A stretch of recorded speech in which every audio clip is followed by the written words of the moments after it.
Part 3, bolded strokes. We're in ternary stick control, and a lot of this is repetition of the binary.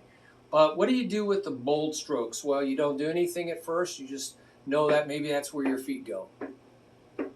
1, 2, 3, 1, 2, 3. So it's right, left, right, for instance. Or maybe it's a right, right, left. Right, left, right, right, left, right, right, left. So I'm keeping them all at the same level, but I know where the bold is where my feet are. So I ignore the bold in my hands, but my feet are right there. Okay, so now, what do I do if I want to play the bolds with my hands? I got to follow stroke patterns, stroke types, and there's 4 basics, but there's actually a video about, there's actually 9, but we'll go with these 4 for the sake of here. We got down strokes, those are louds, and we got full strokes, which are louds. So if you see bold, you know it's either that or that. How do you know what to do? Well, because if the next time this plays, right, left, right, see, is soft. The next time it plays is soft. It's soft. So then it's going to stay down. But if the next time it plays is loud, what would that be? Right, left, left. The next time it plays is loud. Right, left, left, right, left, left. Then that is a rebound stroke. That's the difference. I just put a little tick above it that tells me, get my hand up after I'm done. If I see this, I might put a little tick going down saying, keep it down. If I even care about that. So then what's the other stroke is you got taps, down, tap, but it's not a tap, down, up, tap, down, up, tap. So there's taps that just stay down here because the next time they play is soft, but you don't think about that. You just got to get your hand up. As soon as you have a chance. So you can always look backwards and say, when's the last time right before I got to go, right? So 1, da, da, da, da. Say, oh, I got to.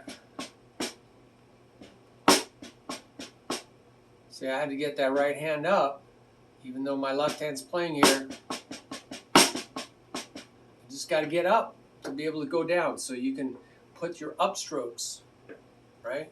Upstrokes, upstrokes. You got to get up to come down, right? So that's another little place to put a little tick mark. So you can see these little tick marks. Everything else is staying down here. Once you figure that, or you figure that, and you figure out these in order to get ready for that or that, right? Then everything else is a tap. So it's a piece of cake. So I show you how to do that with music and what to do. I'm looking at number 3, bolding, accents. So yeah, I just show you different ways to do the accents. Number 4, your technique will change for the accents. So, based on the speed. I'm using my arms because I'm going slow. And I'm playing really high. And really hard.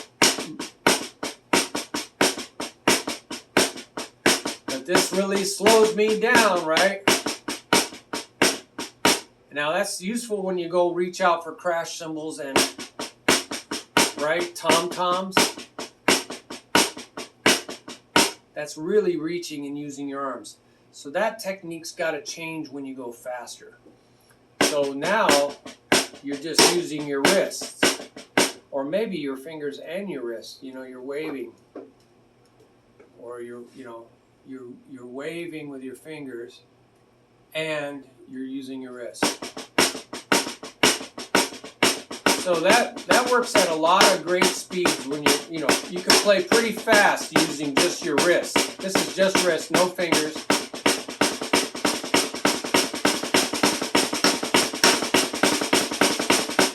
Some people do just play wrists, and they got pretty fast, strong wrists. Those are for accents, I believe, because when you're just tapping down here, I think you should be using your fingers. So it's like learning how to just play with your fingers. See all that tapping, all that waving? There's guys that can play so fast twitch muscles, that's awesome. But you can certainly play a lot longer, right? You can play so much longer with using your fingers. But things can change, like in double strokes. If you got X, you go da da, you can just trap it. You just throw it down, but you trap it with your fingers so it only gets 2 strokes. That's a technique, right? That works out great for that, right? But if you want to get a loud second stroke, da, one-e, right? One-e, two-e, two-e, four-e, one, one-e, two-e, three.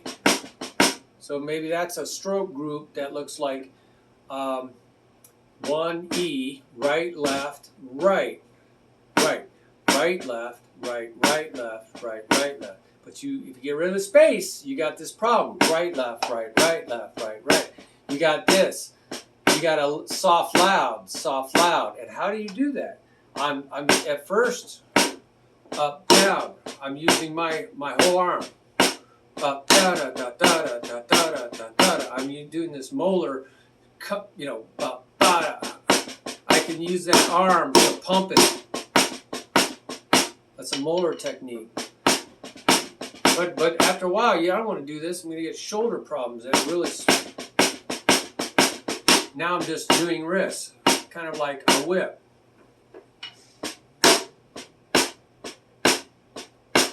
So you might want to go look at the Moeller videos.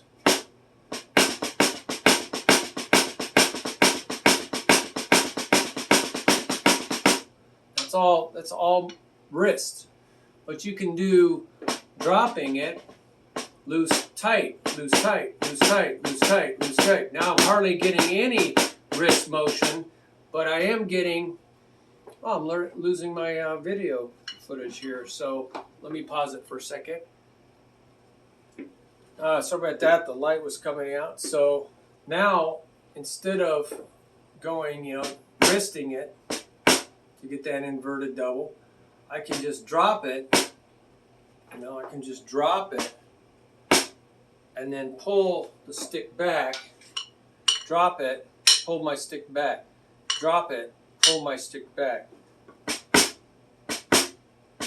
So I'm really pulling my fingers back, and that gets the second stroke loud.